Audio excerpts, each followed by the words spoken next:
உங்கள் வேலை ஸ்தலத்தில் நீங்கள் நிறைய எஃபர்ட் போட்டு ஒரு டாஸ்க்கை நீங்கள் பண்ணியிருப்பீங்க.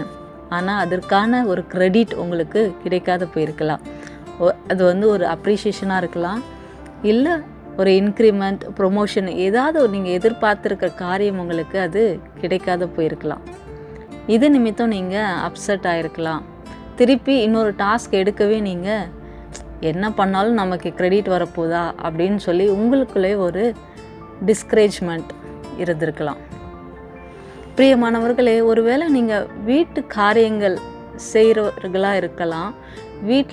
உங்கள் வீட்டில் நீங்கள் தான் எல்லா வேலையும் எடுத்து போட்டு நீங்கள் செய்யலாம். ஆனால் ஒரு நாள் கூட ஒரு நபர் கூட, அது உங்கள் கணவராக இருக்கட்டும், உங்கள் மனைவியாக இருக்கட்டும், உங்கள் பிள்ளைகளாக இருக்கட்டும், ஒரு நாள் கூட ஒரு நபர் கூட உங்களை அப்ரிஷியேட் பண்ணாத இருக்கலாம். இது நிமித்தம் நீங்கள் உங்களுக்கு அந்த வீட்டு காரியங்கள், வீட்டு வேலை செய்வதே உங்களுக்கு ஒரு பெரிய சுமையாக உங்களுக்கு காணப்படலாம். ஏன் அப்படின்னா, நீங்கள் செய்கிற வேலையை யாரும் அப்ரிஷியேட் பண்ணலை, கிரெடிட் உங்களுக்கு கிடைக்கல.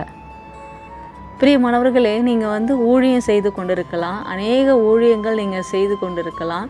ஆனால் அந்த ஊழியத்தில் யாருமே நம்மளை ப்ரொமோட் பண்ணலையே, யாருமே நம்மளை அப்ரிஷியேட் பண்ணலையே, எவ்வளோ பாடுகள் நம்ம சந்திக்கிறோம், நம்மளை ஒரு ஊழியக்காரர் கூட நம்மளை சப்போர்ட் பண்ண மாட்டேன்றாங்களே, இனி நம்ம தொடரலாமா வேணாமா, இதோடு நம்ம குவிட் பண்ணிக்கலாமா அப்படின்னு கூட நீங்கள் யோசித்து கொண்டு இருக்கலாம்.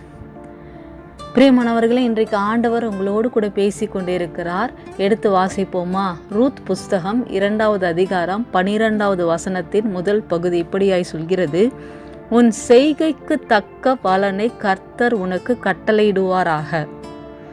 உன் செய்கைக்கு தக்க பலன். பிரியமானவர்களே, நீங்கள் என்னென்ன காரியங்கள் செய்து கொண்டு இருக்கிறீங்க, நீங்கள் எவ்வளோ எஃபர்ட் போட்டு அந்த காரியத்தை செய்கிறீங்க என்பதை ஒருவேளை மனுஷன் அறியாத இருக்கலாம். ஆனால் வானத்தையும் பூமியும் சிருஷ்டித்த தேவாதி தேவனுக்கு அது தெரியுங்க. நிச்சயமாக உங்களை ஆசீர்வதிக்காத அவர் போக மாட்டாருங்க. அதனால் விசுவாசிங்க.